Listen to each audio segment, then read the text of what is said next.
all religions will self-destruct. Let me say that again. All religions, all cults, all creeds will self-destruct. And this is why. Because there's only two ways to have a creed or a cult. Let's just call them all religions for now.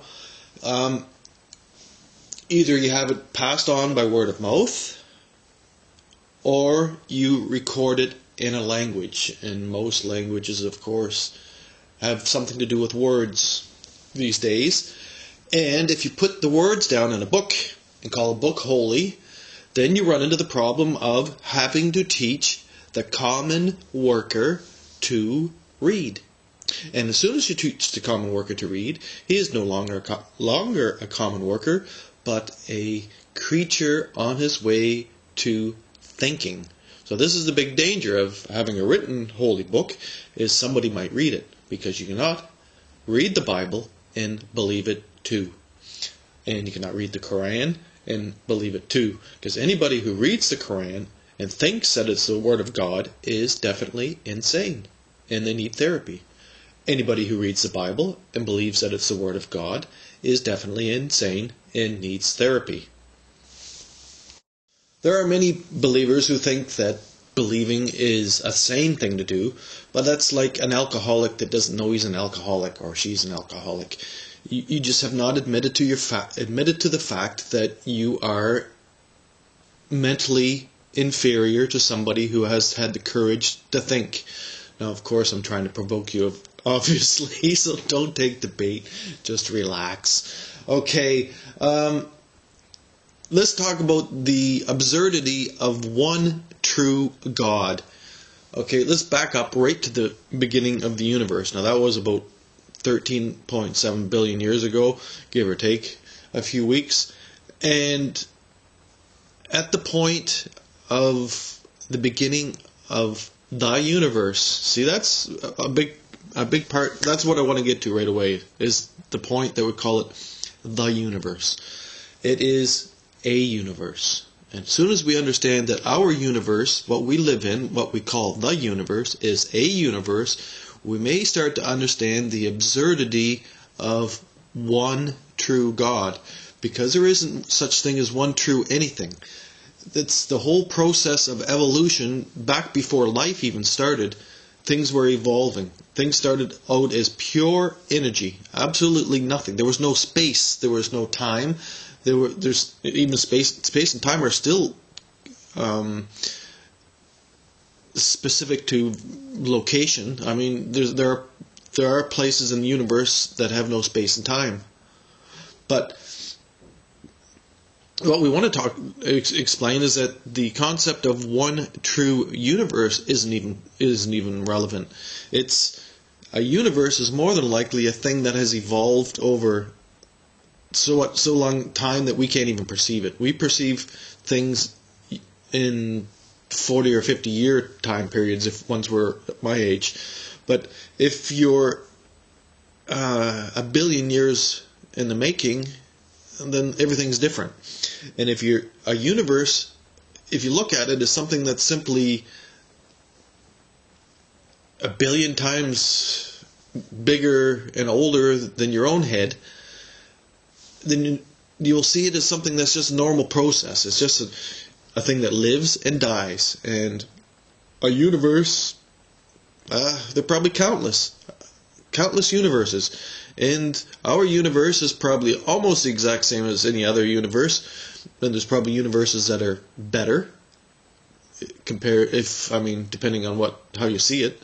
And there's probably universes that are worse. If they don't have any life, then they're definitely worse for people like us. Because if you're a living thing, then you want to live. There are people who don't want to live, and they should go to universes where they don't have any life. And these people, of course, we don't need them in this universe, and we've got to figure out how to get them converted from their belief in one true death cult worship to not believing and just perceiving.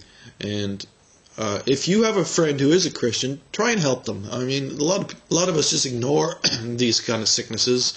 Our friend's an alcoholic, we just put up with it because he's funny when he's drunk.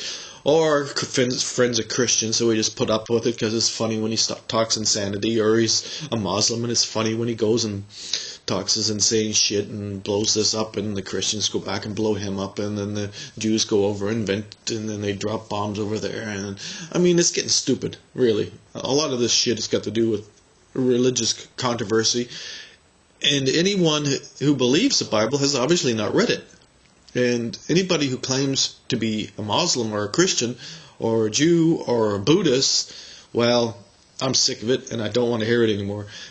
And let's not talk about the Tibetan monks too much, but let's open our eyes and realize that a monk can lie just as quickly as anybody else, and the whole concept is a lie. This whole Buddhist religion thing is a lie. It's got very little to do with Buddha. There are some nice, clever wisdoms. There's nice, clever wisdoms in Islam. There's nice, clever wisdoms and all kinds of bullshit. So remember, you idiot believers, when I call you an idiot believer, it's just to provoke you, of course, and you don't have to take offense. Just because you're stupid doesn't mean you can't wake up. There's been a lot of stupid people in the past, and we have just got to a point where we're starting to read. Reading has been around now for 400 years, maybe, and we've been fighting each other for thousands, so don't be surprised if you're stupid. A lot of people have been stupid, and some people even die stupid. And if you're, let's say, 20 and you're still stupid, that's not so bad. Being stupid at 20 is not a big danger. You can start to read. And a lot of people don't start reading until they're 20. Some of them people don't start reading until they're 40. Some people never start reading. But if you read, it starts to train your brain. As soon as you get your brain trained, and read the bloody Bible. I mean, if you're Christian, you gotta. And if you're a Jew, you gotta. If you're in Islam, you gotta. I don't know what the fucking Buddhists do, but it doesn't matter. You gotta read books, and you gotta read books that aren't written by your fucking cult. Alright?